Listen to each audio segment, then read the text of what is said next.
Welcome back, guys, to another technical help question. I'll be going through the question, the answers, and hoping to help find that answer.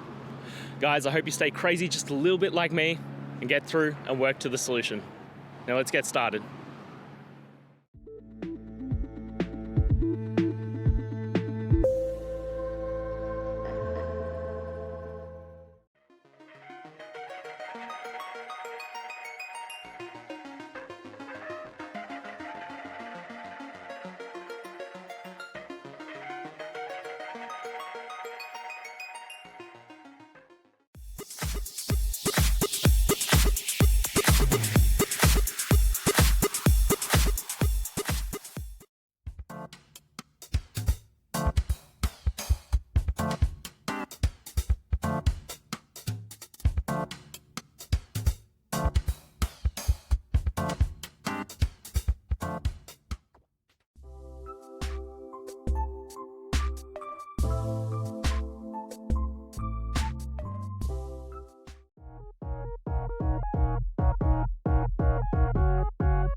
And that's it, guys. I hope those questions and answers really helped solve that solution for you.